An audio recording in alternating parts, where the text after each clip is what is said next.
TV.com entertainment reporter Kelli Zink. Kelli Zink from Chicago, radio and television personality, Egypt. Hi, Egypt. Good to see you. Managing editor for VH1's Best Week Ever. One of my favorite shows in South Holland. And look who's here, DeAnna Pappas, the Bachelorette joins us. How you doing? I'm doing When are you getting married? May 9th. Oh, good for you. Congratulations. Thank you. All right, so let's start.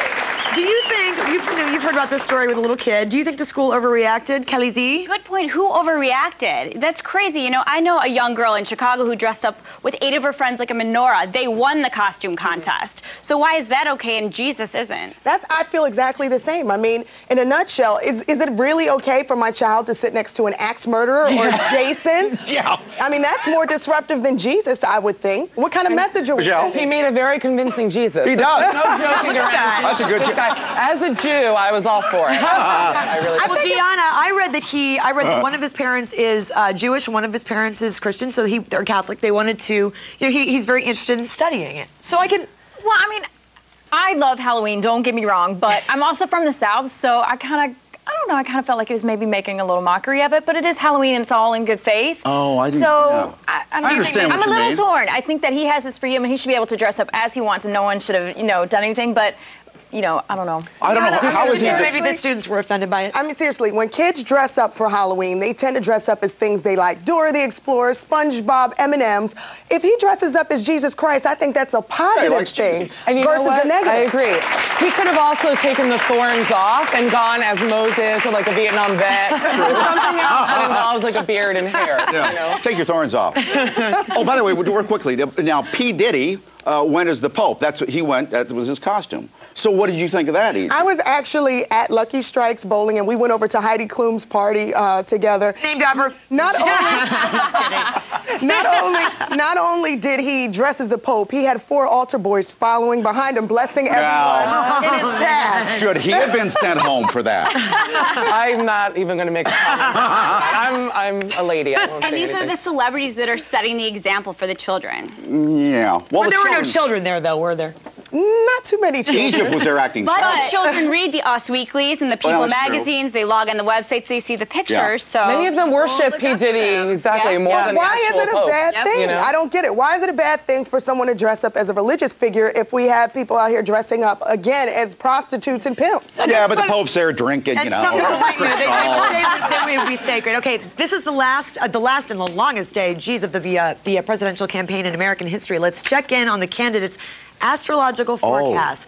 See what the day is going to bring them. Here is Senator Obama's. He's a Leo. Yes. An excellent opportunity for a promotion is right around the corner if you can keep your workflow running smoothly. Here's Senator McCain. He's Virgo, also in the month of August. I believe.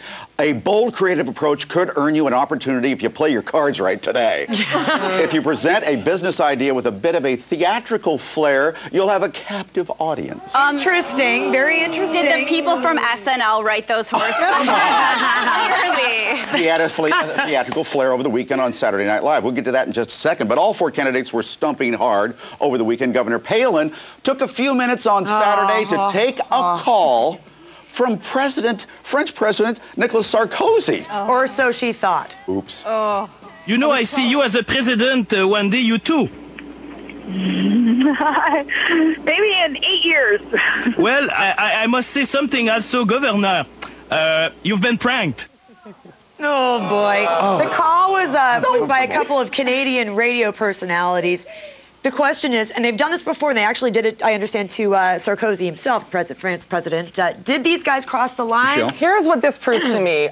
Sarah Palin has no idea what French people sound like. This guy's accent was so bad. And she was just like, hey, but you know what? She would have been perky no matter what, even if she knew it was radio guys. I just feel like, but who knew it was so easy to get in touch with the governor? Well, the radio guys. That's the big question. I mean, as a radio personality and television This is personality, what well, we do. I don't think these guys should get fired. I think they should be promoted. They got their ratings and they rode the line without hurting anyone. Yeah. You see what I'm saying here? Yeah. It's what we do. If anybody should be fired, it's Betsy, the assistant, who didn't authenticate that phone call. Should be fired. Someone should have done some research, found out who was really calling. Didn't they have like 4 days or something? Yeah. I was totally embarrassed for her. I can't even talk to a human being when I'm trying to call my cell phone company. And at Celebtv.com, she's right. We call the publicist. There's no way people call back or they answer. the way that they got through to her, it blows my mind. I give them a lot of credit. Well, they should run for office. They get the job done. Yeah, I wonder if somebody's going to lose their job over that. Speaking of jobs, Senator McCain is running for president. He did not get pranked this weekend, but he did appear on Saturday Night Live. Did a good job, poked fun at himself and how little TV time he could afford. Tina Fey was back to channel Sarah Palin. Watch this. The final days of any election are the most essential. This past Wednesday, Barack Obama purchased airtime on 3 major networks. We, however, can only afford QVC. Are you someone who likes fine jewelry and also respects a politician who can reach across the aisle? If so, you can't go wrong with McCain Fine Gold.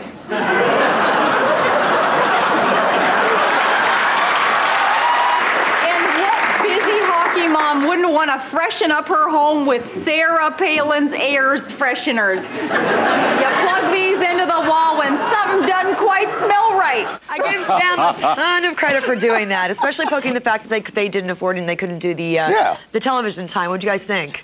You know what? There's something a little weird about it for me. I mean, I can take a good joke. I love to laugh. I'm humorous, but I don't want to laugh at my president, and I don't want anyone else laughing at him either. I'm all for laughing for him. I think I was just worried that he was up so late. I was like, well, at 12:30 when he came on Weekend Update, I was like, someone get the paddles out because this guy's any minute he's going. But I thought he did a great job, and he was all for making fun of Sarah Palin, which was really refreshing. Well, he was very natural, though. I think it's all in good fun, and you know what? I think it's kind of good that he can kind of make fun of himself to an extent, you know? I find you very attractive, by the way, DeAnna. Oh, she's taken. Oh, I'm sorry. No, there are a lot of brunettes up here. You know, the age-old question, the battle between blondes and brunettes. But this time, it is not about smarts. It's about saying I do. According to the Daily Telegraph, a new study suggests men think blondes are great girlfriends. They're good arm candy, but they're not marriage material. 3,000 men were surveyed, and more than half said they would prefer to settle down with a dark-haired woman because the men said brunettes are more dependable, they're more down-to-earth. It's like acting like they're dogs. Kelly? But actually, maybe that's true. Check this out. Look at Justin Timberlake. Of course, he goes from Cameron Diaz to Jessica Biel, who has been blonde several times, though, I would say. How about Nick Lachey? He went from Jessica but he's not to a dark-haired Vanessa. He's dating her. And don't forget Tom Cruise. From a blonde, that was after the red. I'd say it was sort of an auburnish type of... Wasn't he married to both of them, though? He can't make up his mind. Kelly, what do you think of that?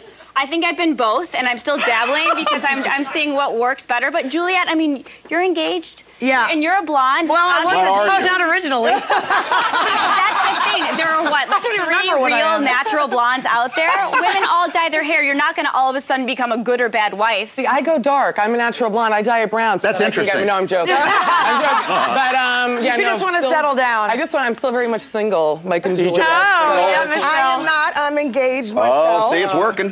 But you know what? Just to go against what you just ran as far as Tom Cruise and Nicole Kidman, listen, Jay-Z didn't put a ring on Beyonce until she was well into her That's blonde. right, sister.